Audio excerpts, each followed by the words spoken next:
you have to have a motivation way deeper than money to, in my opinion, to be successful at this business. Welcome to the On Purpose Investor podcast with your host, Eric and Tiffany Vogel. We spent several hard years building a rental property portfolio so we could have more time with our family and live our ideal life.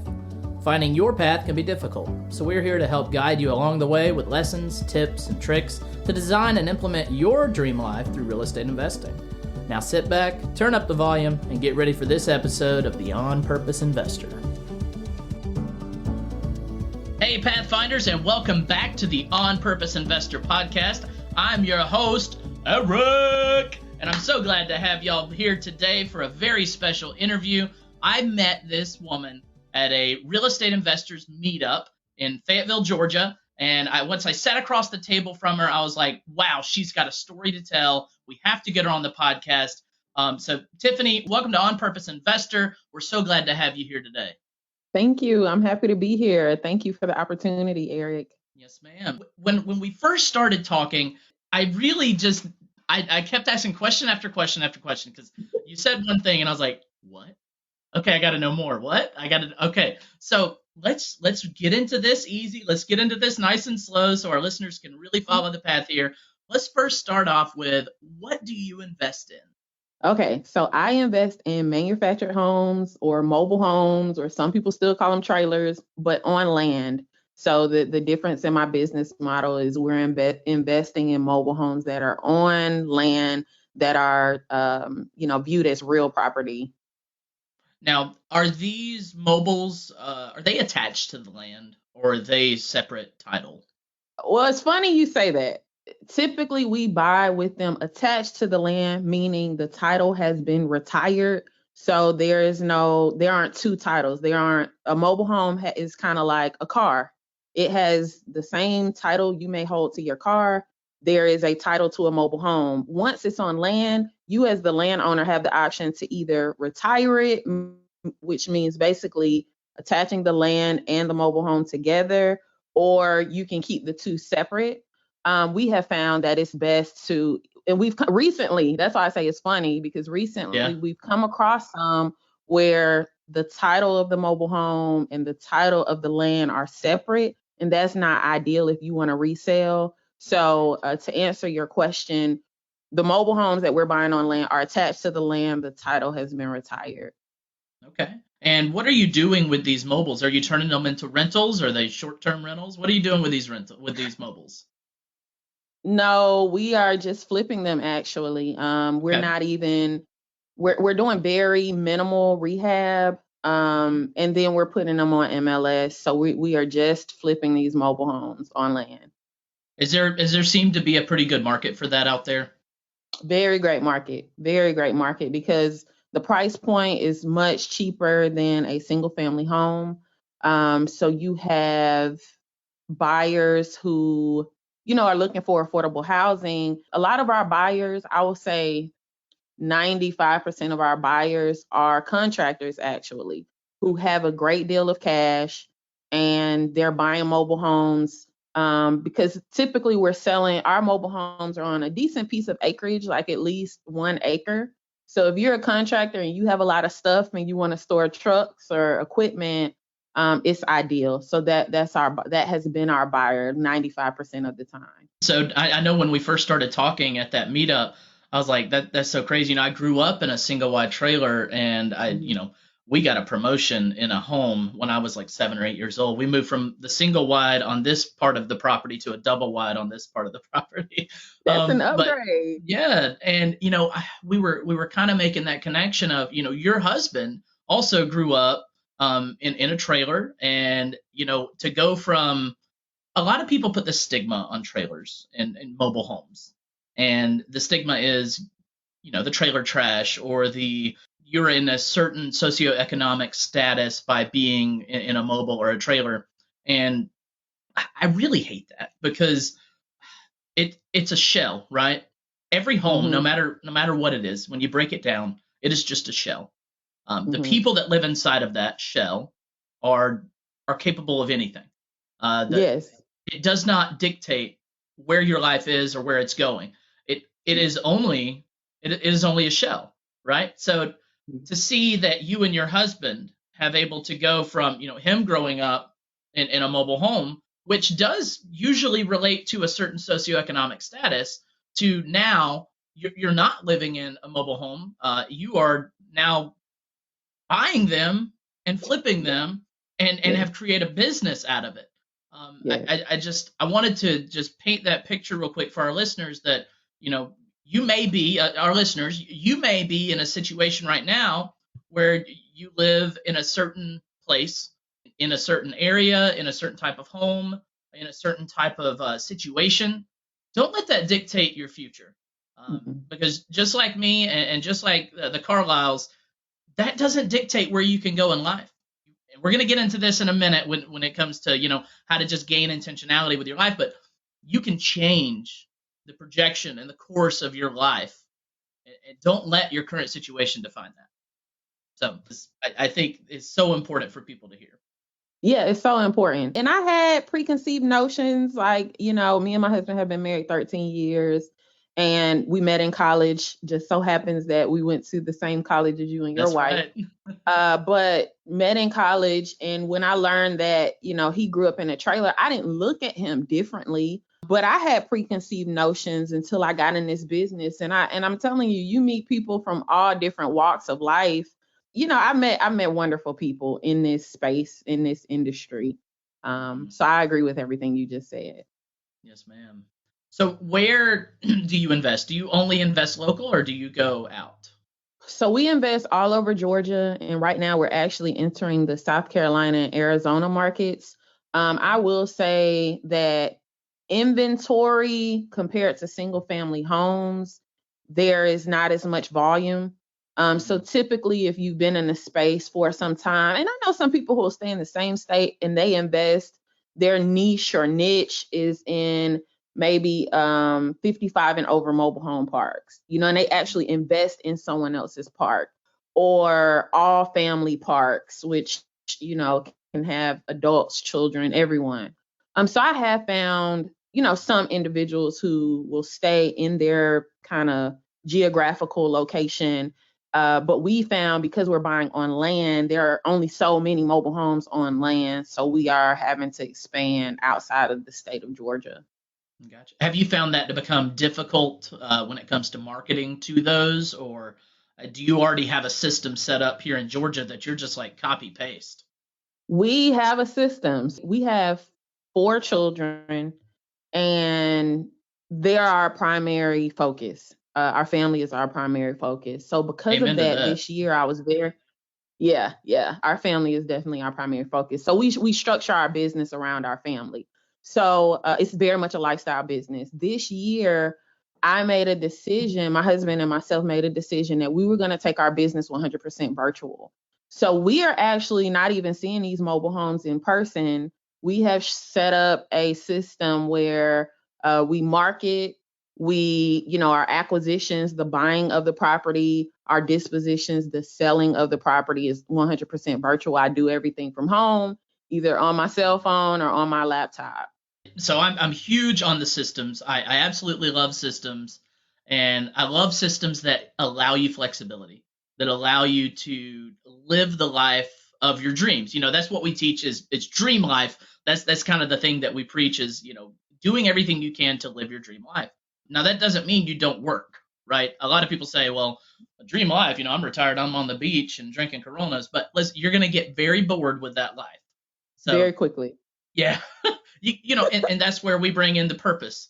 What is your actual purpose? So I love that y'all have built these systems to where you can live that dream life simultaneously while still building your business and still have that purpose. Because at the end of the day, it's not really always about money. You are actually doing a big service to a lot of blue collar workers out there that are needing a good, stable place to live, something that is affordable, and you're creating the opportunity for that to happen. Are you going to make some money? Of course. No one does anything for free, right? But you're doing something for the affordable housing situation that, we have slowly been in for a long time. But, there are a lot of things that are coming out now that the government is trying to do with, affordable housing.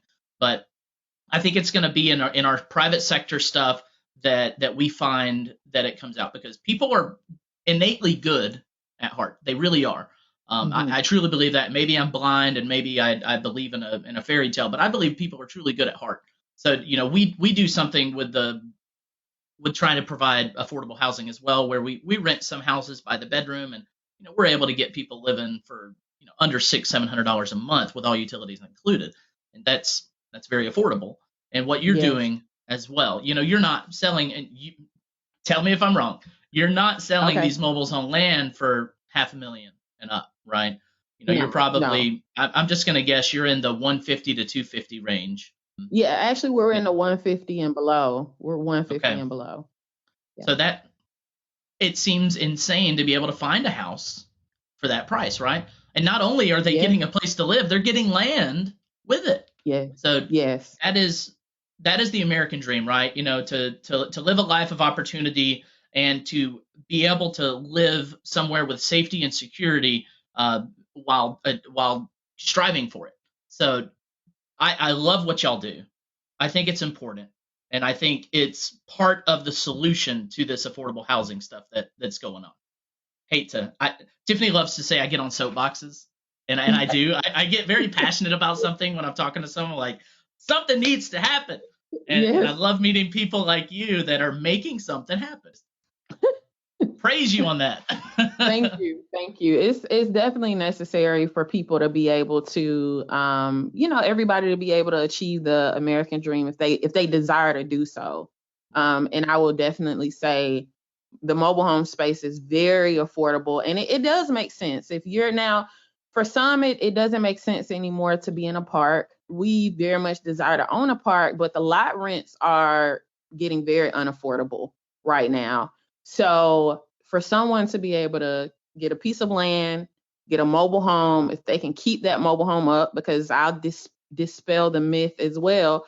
A lot of people, a mobile home is viewed as a car. Cars depreciate, cars lose value, and people view mobile homes in the same way. But if you keep it up, repairs are a fraction of what repairs are in a single family home. You can have it over the course of a lifetime, if you really keep it up. You're right. and, Affordable and housing is so necessary.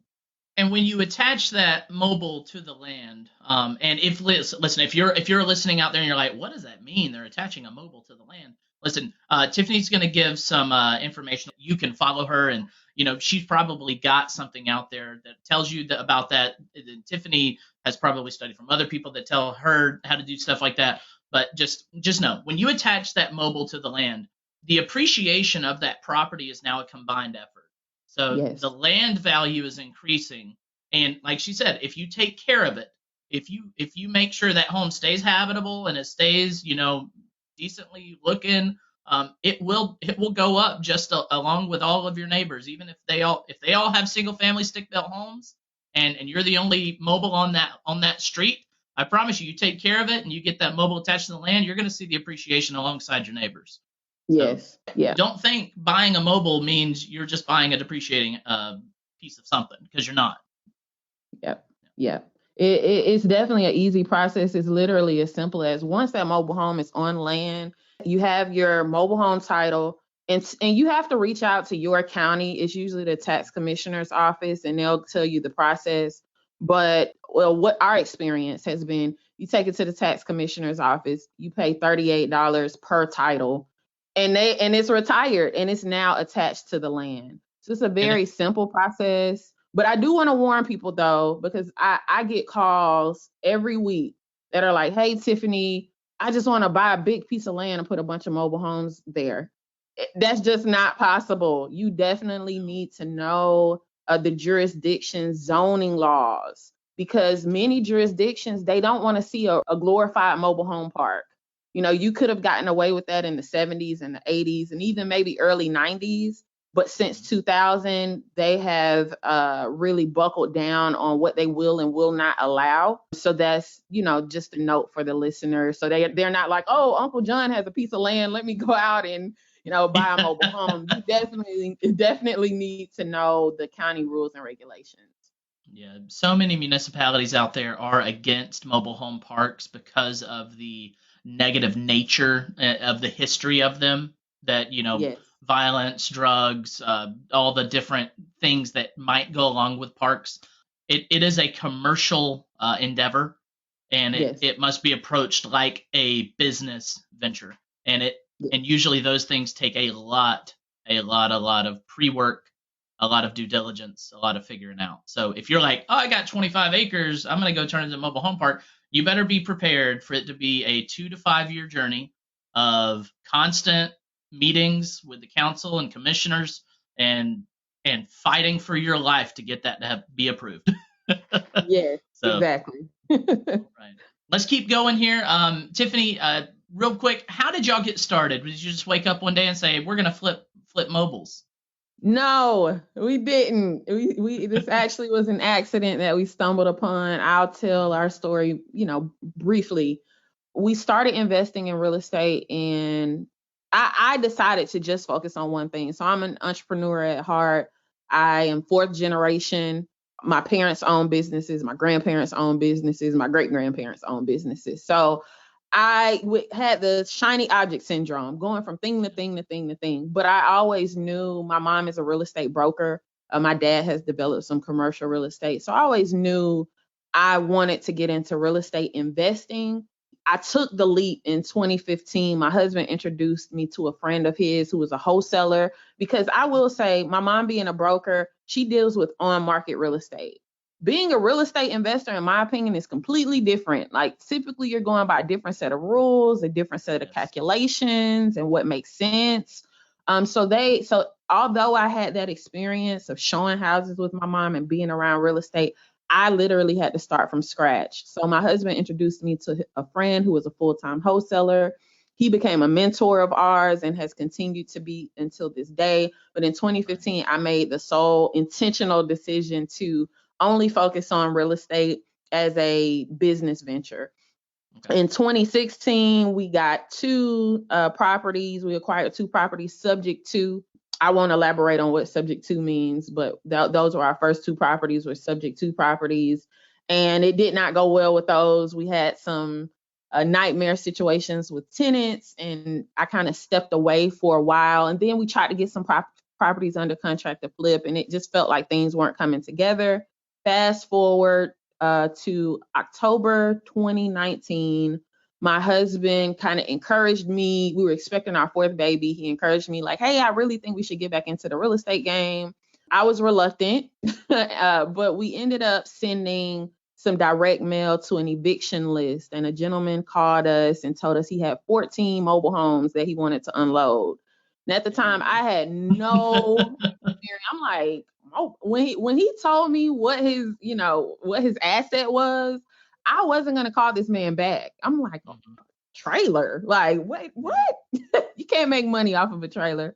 I Right. stumbled upon, but me and my husband have this saying that says, "Look well into the matter." So I'll at least look into it. I won't just reject it. I'll at least look into it. 2 days later, I stumble upon a YouTube video about mobile home investing and realize the profit margins, Hmm. and did some calculations, went to this gentleman, and we were able to pick up 4 mobile homes. So Hey, in a very abbreviated version, that's how we got our start. you call that eviction list, or you send out letters to that eviction list. Opportunity slaps you in the face, and you're like, uh, that sounds awful. Yes. And then you say, wait a minute. Maybe there's something there. And now, we're 3 years later, and you have absolutely made a big business out of this. How many mobiles are you flipping, a year? Like, how many are you doing? A year, I would say this is probably like our most serious and consistent year. We're now flipping like 4 mobile homes a month. So this year I've kind of lost count. I wish I could pull up my like profit and loss statements on each one. Yeah. But right now, in terms of like deals, we have about 4 in rotation a month. And Wow. that's acquisition, maybe we have one under contract. We may have one that or two, well, one that we've purchased, one that's about to close. It's always that loop, but we've consistently had 4 in that cycle each month. That's very impressive. But I want to challenge you and ask you this question. Do you see yourself for 5 years, the next 5 years? Do you see yourself continuing to flip mobiles? Or is there an end goal here? Are you trying to build up some type of nest egg so that you can put it into something that is going to be all passive? Yes, definitely. And I always say, well, what is passive? Everything requires a little bit of work. But we want a mobile home park. We want several mobile home parks, but I will say our 3-year goal, 3 to 5 year goal is 160 unit mobile home park. If not one, then maybe over about 4 parks. I don't want to get over 4 parks because each one is a business of its own. We definitely are building up a nest egg to buy a mobile home park. But do I, there are moments where I get burnt out. And there are times where I'm like, listen, when we were investing in other people's parks, like the 4 we picked up initially, those were in a park, in a corporately owned park. I was ready to give up. It got the asking price that people were calling. I used to could buy a mobile home move-in ready for $10,000. When the popularity hit the mobile home space, we had sellers consistently calling us asking for $50,000 a piece on a mobile home in somebody else's park where you're paying $400 to $600 in lot rent. So I was ready to give up at that time. Now that we're in the mobile homes on land space, there's not I would say the most difficult part to it is there aren't really opportunities to refinance these mobile homes on land. I mean, that's why we're just flipping them. The BRRRR strategy doesn't really apply unless you have a private money lender who is looking for a return over a long period of time. But I see us continuing this business model, especially as we enter, unless we tap out every state where that fits our criteria. I really like the mobile homes on land model, and I see us continuing to do it. And our goal is to build that out into its own business that runs without us. So I hope that answered your question. But 3 to 5 unit mobile home park. It absolutely did. I love that you're using this vehicle to later put it into a vehicle that does build that generational type wealth, but also continuing this business as well. Because if there's opportunity out there and there's a way to keep building wealth there, why wouldn't you keep going? Especially if you could automate it. Especially if it's something that it's a business that, let's say, your kids are now in their late teens and early 20s, and you're like, hey, y'all, listen, here's this business. Y'all are gonna go run that business. Mama and dad don't want to hear nothing.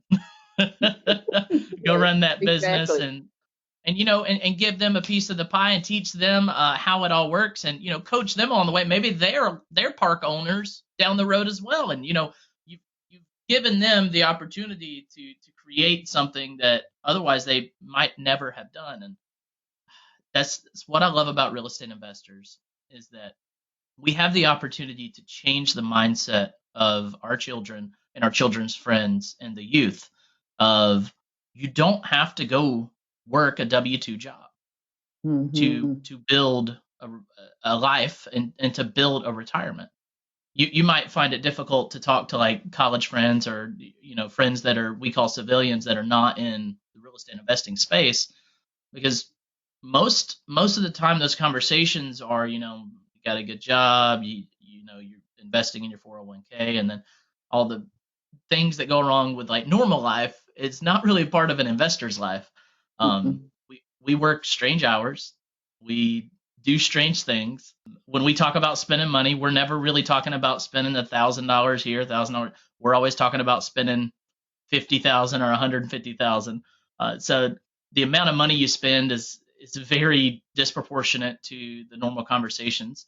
I don't know where I was going with all that, other than I think it's great that you're doing something to build that long-standing wealth, and that your family is a part of it, and that you are a husband and wife team, just like me and my wife Tiffany are. And we hope to do that with our kids. We have one son and one due in about 4 weeks, so we're really hoping to build something like you and your husband have, to where it's autonomous, it's a system, and that our children's lives are forever changed because of it. Definitely. My 10-year-old, side note, my 10-year-old, we know a veterinarian down near Fort Valley, and our 11-year-old daughter, she's kind of, saying she's interested in being a vet. So I entrepreneur at heart. I'm like, well, let's get you in the field. That's Let's get right. you talking to some people. So we took her down to a vet's office, and she got the tour, and she got to participate in the surgery, and we hung out with her. But so I started asking my 10-year-old son, he's really into nature. I'm like, hey, what do you want to do? Well, my husband had taken him. We have a neighbor who owns a campground. And my husband had taken him to this campground, and he's like, hey, this is what he does all day. He checks on his campground, he fishes a little bit. And my son is like, listen, I want some land. I want a campground. He's 10. He's like, I want a campground and I want a fishery. And I'm like, oh, That's okay. awesome. So just to your point, this is something that you can definitely pass down to your children, because, there are other options. I don't knock W-2. I know some 401k millionaires, but I think there are, for us, like you said, we need that flexibility. So this makes sense, like I said in the beginning, for our family, and so that we can spend these years. I remember, and I go on soapboxes too. I'll stop after this. Keep going. I met a seller. She was selling a quadruplex, and at this time, I really didn't know how to negotiate a deal like that. But she told me, she said, me and my husband bought enough rental properties to be able to raise our kids while they were young. And she told me, she said, because we were able to do that, we've never had issues out of our kids, like behavioral issues, things of that nature. And that stuck with me.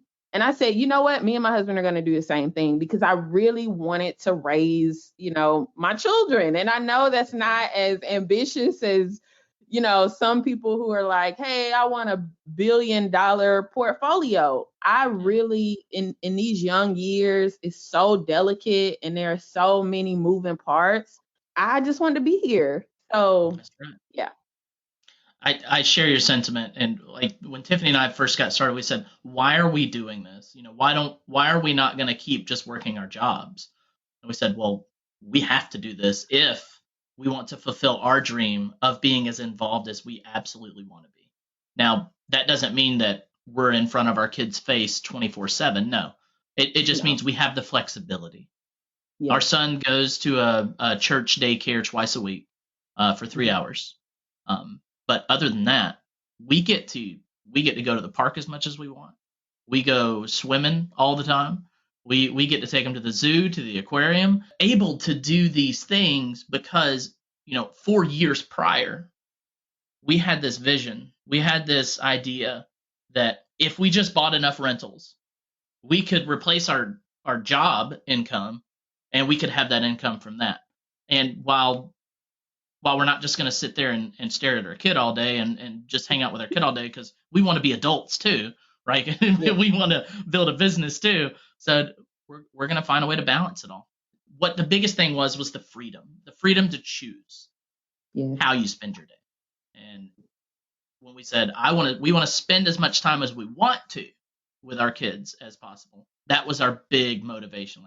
Let's move into this next section. That is a great segue, actually, and it was accidental. But when you first got started, was that your main motivation? Try to elaborate a little bit about, what drove you, what inspired you. And I know you guys probably are going to get tired of me saying this over and over, but it was our children. And I now at this point I can get deeper into that. So when I had my first child, she was diagnosed with a genetic condition, nothing that you can see on the outside, but she required medication 3 times a day. So I was in college. I met my husband in college. He was in his senior year when we met. He was in his senior year, and I had just started my junior year.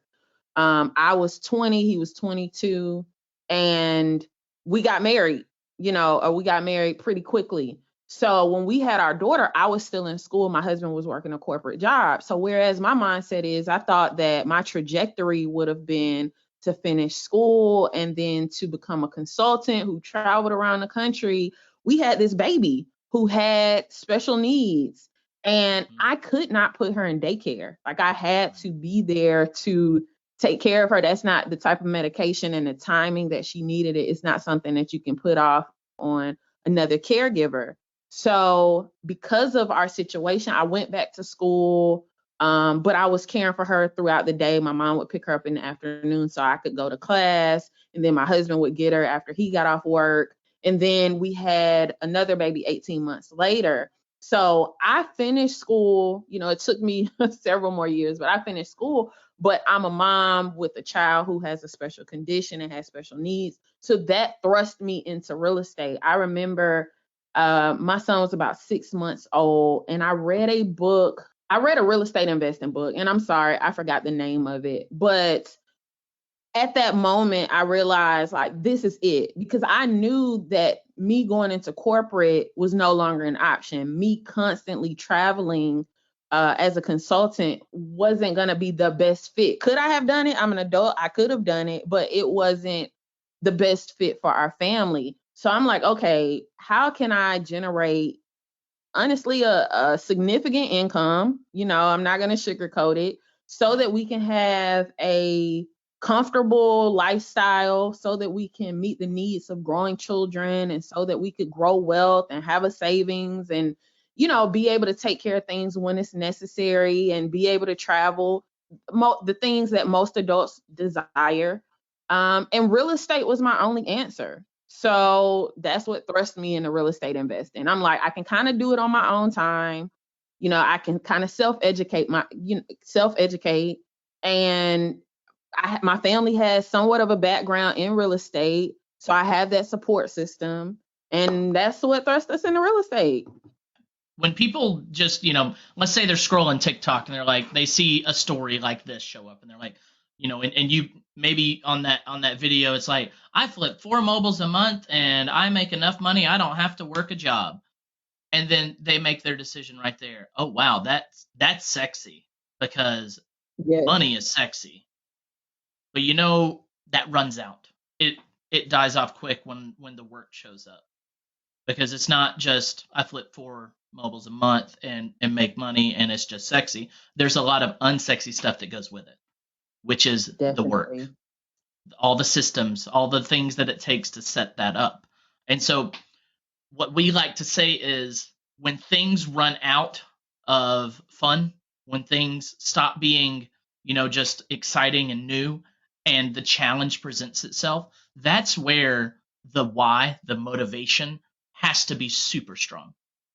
That's where Absolutely. Why you got started, that has to be that your tank has got to be absolutely full when you get started. And without a full tank, you're not going to be able to get through those days of, oh crap, I made 40 offers this month and none of them got accepted. And we haven't flipped anything in 4 months, and we're out of money, and I don't know how we're going to pay the bills, but I know the system is going to work, and we're just going to have to struggle for 6 more months, and I know it's going to turn around, and just having that entrepreneurial heart and spirit, but getting through those tough things. Because a lot of people, when they get started in something like this, they're like, wow, that's fun, that's sexy, I want money, let's do it. And then they fail, and then they just like, well, that just wasn't for me. Yes. The wasn't for me line. Yes. Yeah. Yes. Nothing's for nobody if they don't have the passion to keep going after it. Yes. Exactly. Mean, do you think football was always for, Tom Brady? I mean, if he never practiced, of course it wouldn't be. No. So, God, just another little soapbox there. No, soapboxes are great, because you're right. You're absolutely right. Like, it's some hard, grueling days, and what keeps me motivated is, I even to this day, I have to go to doctor's appointments, and my daughter autoimmune condition, we had to stay extra careful during the pandemic, and if I were working a corporate job, it would not allow that. So yes, I have. And even like you just said, it may sound sexy. Oh, I'm doing 4 a month. Mind you, I said I started this in 2015. This year that we've gotten to 4 a month. And even this year, we've had months where we entered a bad market. We didn't look at all of the the data. We didn't look at the population data. And it was all of the money that we wasted on marketing, all of the calls that I had to take just, on my Saturday, on my Sunday. You have to have a motivation way deeper than money to, in my opinion, to be successful at this business. That's something that a lot of people don't share when they're sharing their success, is the struggle. And that's one thing they say about Facebook and TikTok, is like, or Instagram, is that it's a look, it's like a snap view or a sneak peek into someone's success. It's not into all of the things that go on, because not a lot of people are going to put on their Facebook or whatnot, oh man, I just lost $75,000 chasing this squirrel that never existed. No one's going to post that. What you are going to post is, I made $1 million in 2021 by flipping mobiles. That, I'm not saying these are Tiffany's numbers, because I don't have any idea about her numbers, but just the idea of, you're not going to go post that you just wasted a lot of money, but what you are going to post is, I went and made a lot of money, right? So it's just looking in and knowing that when you dive into a venture, and if you're listening to this episode, you're right now, and you're like, I want to be like Tiffany Carlyle and her husband, I want to do this. What you need to understand is that it didn't happen overnight. They probably had to educate a lot. They've failed a lot, I'm sure, and failed forward and learned from it, right? And it wasn't easy. I promise you. I don't know much about their day-to-day story, but I'll tell you, if I know anything, real estate investing is vicious, and it is tough, and you have to be in it for the long haul, and it takes stamina. And that stamina comes from their ultimate why, your motivation for why you even getting started. Tiffany, I want to go ahead and advance to our next question and get off that soap story. So when you first got started, everyone has a preconceived mindset when it comes to time and money, and I just kind of want to dig a little bit into has your mindset on time and money changed, and particularly talking about scarcity and abundance when it comes to time and money?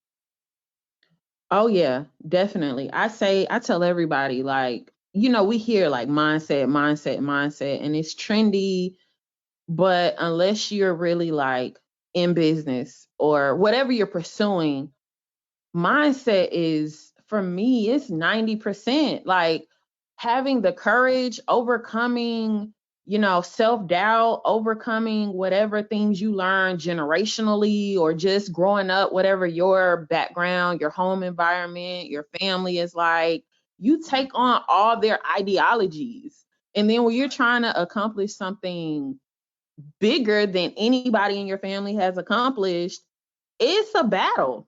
And a lot of times my battle has been against myself, limitations that I put on myself, ceilings that I've created. So I will say, in the beginning, I was very fragile. And I'll say this, I have a Christian background. So it's like, oh, well, this probably isn't God. This probably isn't meant for me. And it's like you just said with Tom Brady, like, yeah, football wouldn't have been meant for him if he never got out there and practiced, right?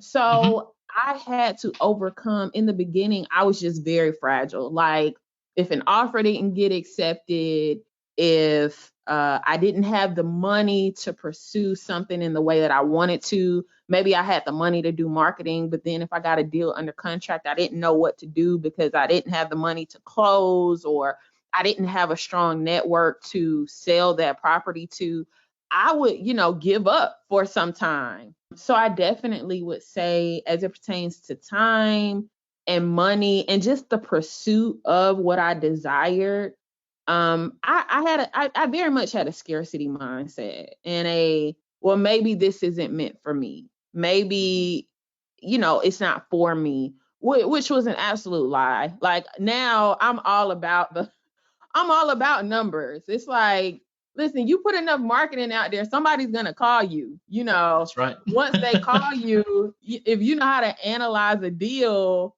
and they're motivated, you can get it under contract. That's right. There is unlimited amounts of capital available, like so much money, especially now that people are trying to get out of the stock market. There's so much money available. And you just have to keep consistently going. So to answer your question, because we can go to the left or the right with this conversation. My mindset in the beginning was a mindset of scarcity. Even as I began to get some success and make some money, to this day, most of the books I read are about mindset. Most of the books I read are about abundance, and not for some vain, selfish intention. As you go from level to level, there will be more and more battles that you have to fight mentally. And you have to stay sharp so that you just have, like you said, the stamina to keep going. Because some people would say, oh, you're doing 4 deals a month now. Oh, you're so successful in all of these things.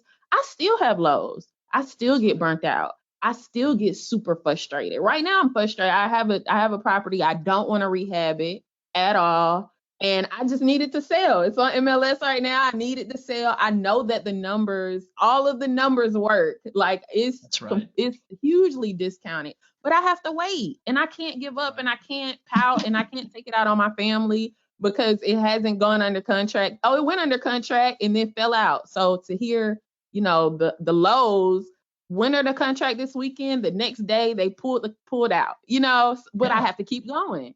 That's right. When you first get started in any endeavor, you're going to have a preconceived notion, and then you're going to go through a shift of what it really is. And then you're going to have to figure out how you fit within that. And like the scarcity of money, when you first get started in any venture, and we're going to use real estate. So when you first get invested in real estate investing, and you're educating on it, you're going to have to come up off of your pocketbook a little bit.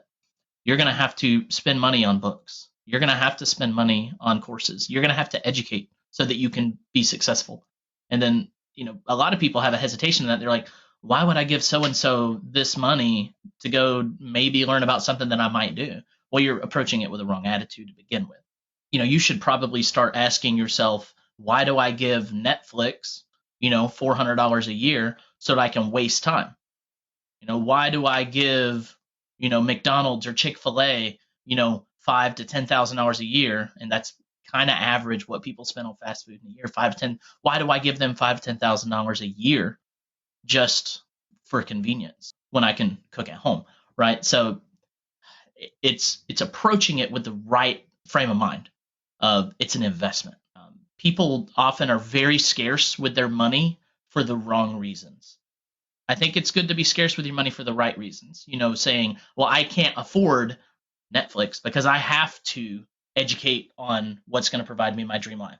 I can't afford this because I need to do something that's going to be investing in myself. Moving on to relationship with money. I know when I first got started investing in real estate, $1,000 was huge for me. And I'm not saying it's not still big now, because I grew up where a $20 bill was a pretty cool thing to have. Me growing up, I mean, it was a lot of money, and $1,000 was huge. And now in my wife Tiffany and I's life, we are writing checks that are much bigger than that on pretty much a weekly or biweekly basis. And it's hard to kind of wrap your head around when you first get started in real estate investing on how your relationship with money has to change. Yes. It has to shift. So how did your relationship with money change? I was like you, $1,000 course. What? Paying somebody, I just paid somebody $500 for a 1-hour call. And that's normal. I spend money on my education every month, whether I'm participating in a course, whether I'm paying somebody for a consultation. I pay to play at this point, right? That's right. But in the beginning, I did have a scarcity mindset. Like, I would buy a book, okay, I'll buy a book. I'll buy a $10 book.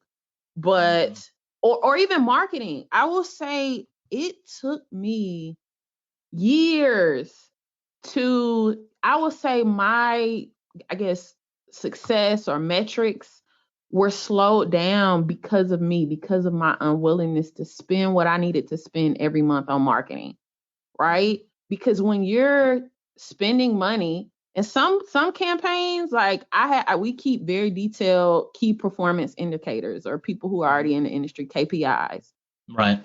There are months where we spend money on marketing where we may not get a deal off of that campaign, but we have to keep spending. And you'll look back at it and you'll see like somebody got our marketing piece in April and they're just now calling in August, Yeah. So I will say in the beginning, I very much had a scarcity mindset, and it was, penny pinching, and is that worth it?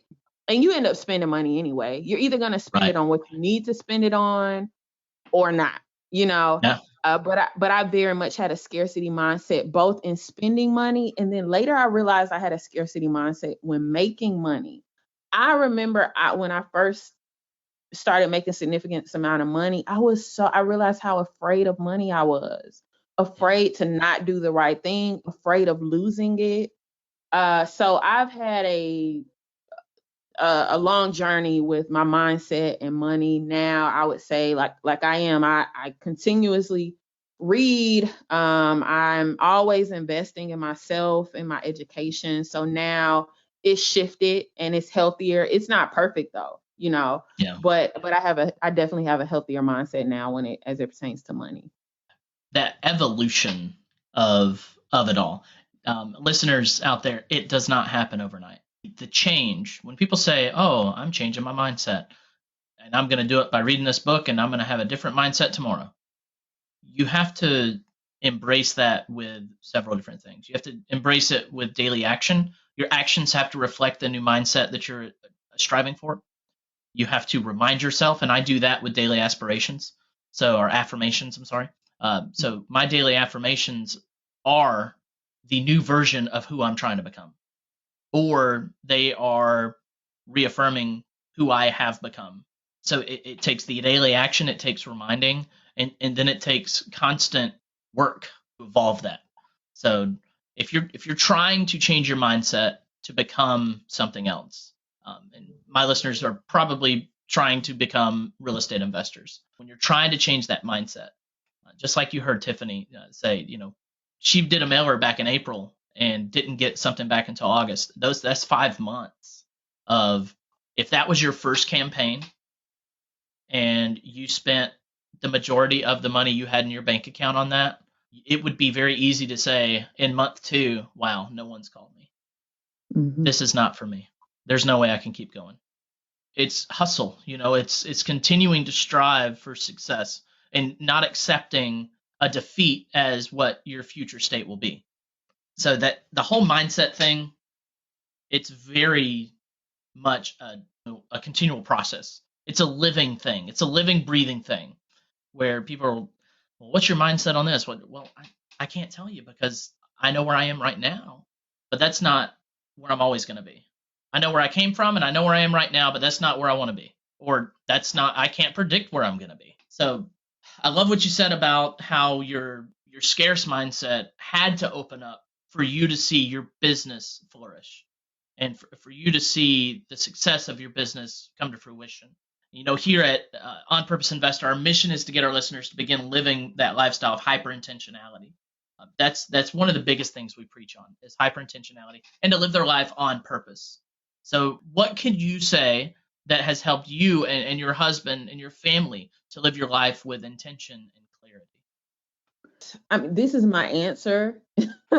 This is not something I wish for anyone, but this is my answer. So another thing that happened when I first had my daughter is I got double pneumonia during the birthing process or right after. I was overhydrated a few weeks prior by a nurse. And because of that, I got double pneumonia. Not only did I get double pneumonia, I was put in ICU on a ventilator. So I was, sedated for a week, just so that my lungs could heal. And I was very close to death. Okay. Very, very, very close to death. I was in ICU and it was awful. When I came to, they said that this was the worst case of pneumonia that they had ever seen. So with that being said, that near-death experience, and that's why I started with, I don't wish this for anyone. But for me, That near death experience really opened my eyes to, this isn't, life is not a dress rehearsal. This is it. You're on the main stage. You have to decide what type of life you want to have, and you have to go after that no matter what. And I'm not just talking about money. Maybe it's stability, maybe it's mental health, maybe it's health, fitness wise. You just have to make a decision, no matter how young, no matter how old. You have to make a decision, and you really have to truly commit to it. And that comes with what we just discussed, mindset, and allowing yourself to have that mindset journey. So for me, intentionality, that gave me this huge lesson, or this huge motivation to be purpose driven and intentional, knowing that tomorrow really isn't promised. Moment by moment, the fact that we're here, online, it's an opportunity. And each day, like we wake up, is really an opportunity. So I'm very, very intentional about all aspects of my life: parenting, marriage, business, my spiritual relationship, my relationship with myself. But I would say for me, what it took was that near death experience. I'm sure that there are other ways. Again, I don't wish that for anybody, because it was horrible for me and my family.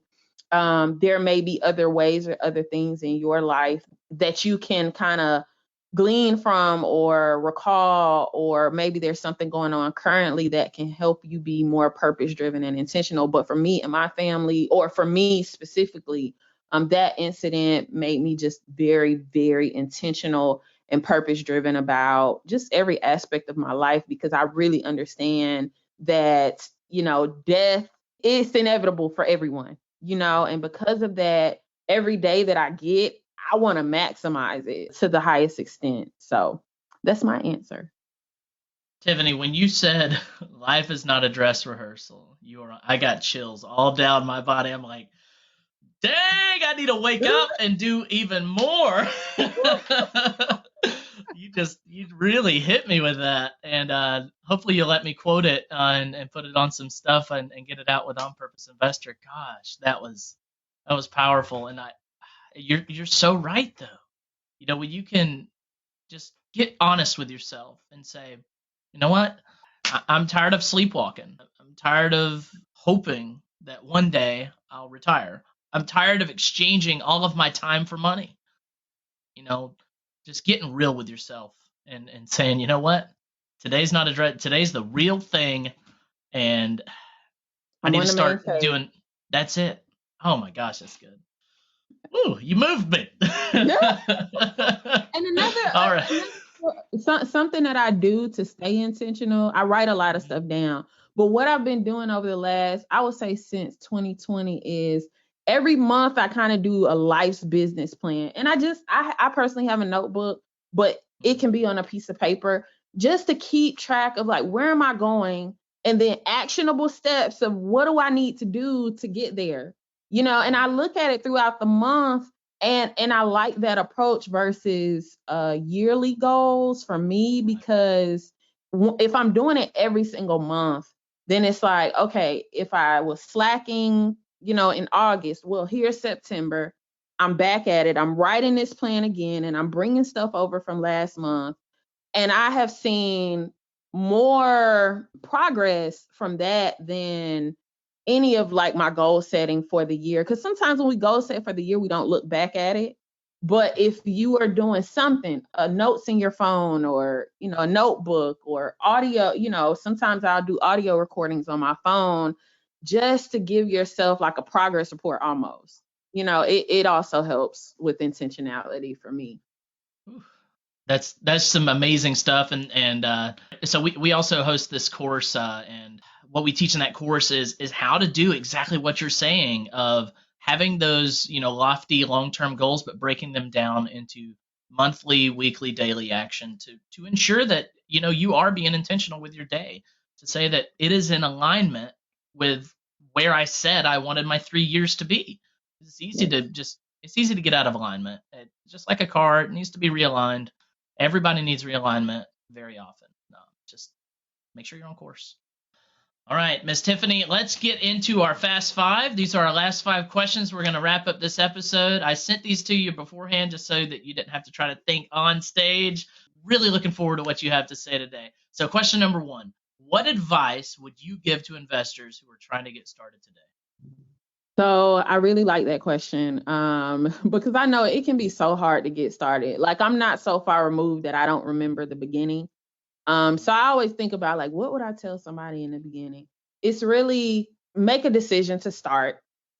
After you made a decision to start, educate yourself, especially if you don't know anything about real estate investing. There are so many different niches or niches in real estate investing that it can be really, really overwhelming. So I say educate yourself. And that can be, I know for me, I spent countless hours on Bigger Pockets. Yeah. Now, YouTube is a lot more popular. And don't get, I am not advising you to get stuck in analysis paralysis, but if you are coming into this, maybe you're in corporate, or maybe you're retired, or maybe you're young and you want to get started. If you have no experience in real estate investing, I would definitely say educate yourself and work on your mindset. Like, that is, I didn't start working on my mindset until later, but if you can be intentional, whether that's reading books, whether that's going to seminars, whether that's, whatever it is, there's so many resources out there today, but work on your mindset, get an education. And then the next thing is figure out what you want your niche or your niche to be. I have a friend of mine who just got into real estate investing. She spent about a year educating herself, and she decided that she wants to go into corporate rentals. And that's a unique model. Everybody, depending on your background, your income, the amount you have in savings, the amount you don't have in savings, your age, it'll all determine what's going to be the best fit for you. But go ahead, after you got your education, decide. Once you've decided this is the type of real estate investment I want to pursue, then figure out a way to generate leads, whether that's through networking. There are countless marketing avenues you can go down. That includes, drive, just to name a few, driving for dollars, cold calling, direct mail.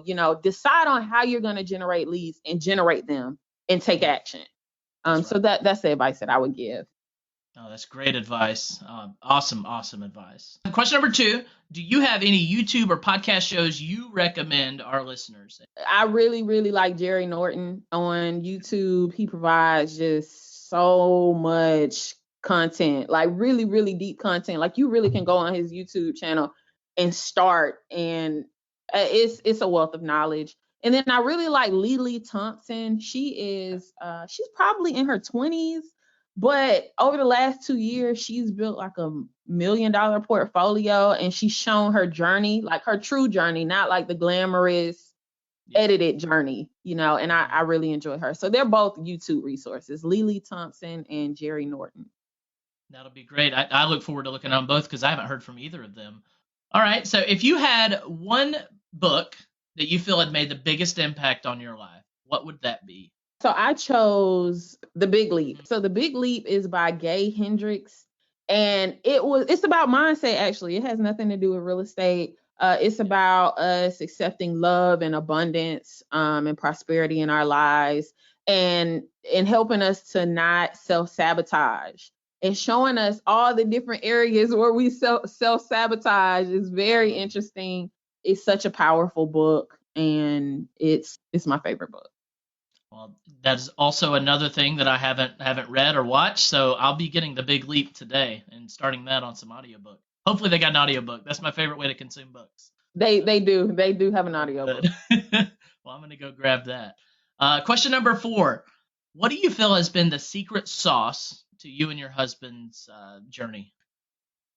What has been the secret sauce? I'm going to say, one, not giving up. Like, I think that when you hear people, especially like on podcasts, typically people who are on podcasts have accomplished something that can be equated to success. Yeah. But because of that, they can seem, maybe you feel like you can't connect with them because they may appear to be on some level that you are not. I would say the only distinguishing quality that sets me apart is that we just didn't give up. It's been so hard for us too. And I felt like our journey was slower than some, like you hear about nowadays. You hear about 20-year-old kids who binge watch YouTube and now are like successful real estate investors, right? Oh yeah. So I don't Yeah. have that journey. The only Mhm. distinguishing quality is we just didn't give up. We just kept going.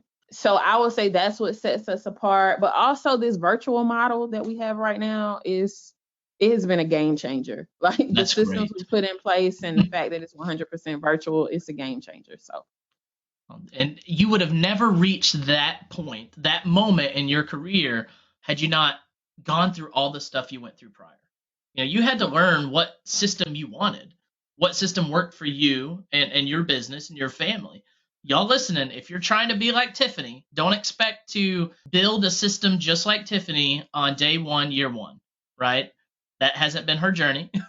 And no. it takes learning what works, what doesn't work. And it's not like if just because it works for Tiffany doesn't mean it's going to work for you. There's a big difference, because I'm sure there's some parts of that system that are very, it's for you. It's for you and your family and how y'all do your business. Mm-hmm. Definitely. I listen, I tried the whole, a lot of investors hire cold callers out of the Philippines, and so did we. Mhm. And based on our sellers, it just was not a good business model, So you're right. Just because somebody packages it in a certain way, their system doesn't mean that it's necessarily best for you and your audience. And by audience, you mean the sellers, right? The sellers, your sellers, your buyers. That's what I mean by audience. Okay, gotcha. All right, last question, Ms. Tiffany. How can our listeners get in touch with you or follow you and your journey? So I'm most active right now actually on Facebook, which is, and the reason why is Facebook has a ton of mobile home park investing, mobile home investing groups that are really active and really helpful. I just got some really good information last week on a lender. So I'm active on Facebook. My name on Facebook is Tiffany Carlyle. And then I am on Instagram, and you can follow me there at Tip Carlyle, TIP. And those are the two places that I'm active. On my Instagram page, so sometimes people do want to do consultations with me, and there's a link on my profile on Instagram where if someone ever wanted a consultation, they could go there. But Facebook in general right now, all of the mobile home groups I'm really active in.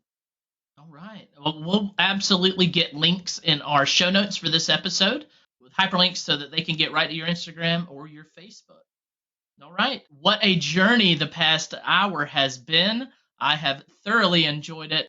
Here at the On Purpose Investor, we teach, we preach, and we hopefully instill a sense of hyper-intentionality into all of our listeners.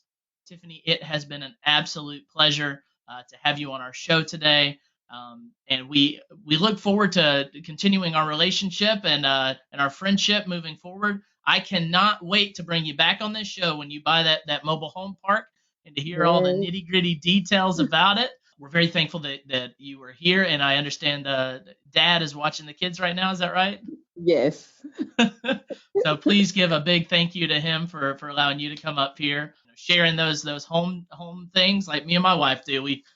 She needs meetings, I go, and vice versa. It's a team effort, right? Definitely a team effort. Thank you for having me, Eric. I really, really enjoyed it. Yes, ma'am. All right, y'all. It's been a good one, and we hope to see y'all next week at the On Purpose Investor podcast. And like my wife loves to say, and I love hearing it, you only get one life, so live it purposefully. See you next week. Are you ready to discover and build your dream life? Then it's time to become a Pathfinder. Head over to onpurposeinvestor.com and sign up for our newsletter to get tips and tricks to help you find your path and get the latest from our blog. If you haven't already, we'd really appreciate an honest review on your favorite podcast app. If you're enjoying this show, share it with friends, family, and fellow investors. See you next time at the On Purpose Investor Podcast.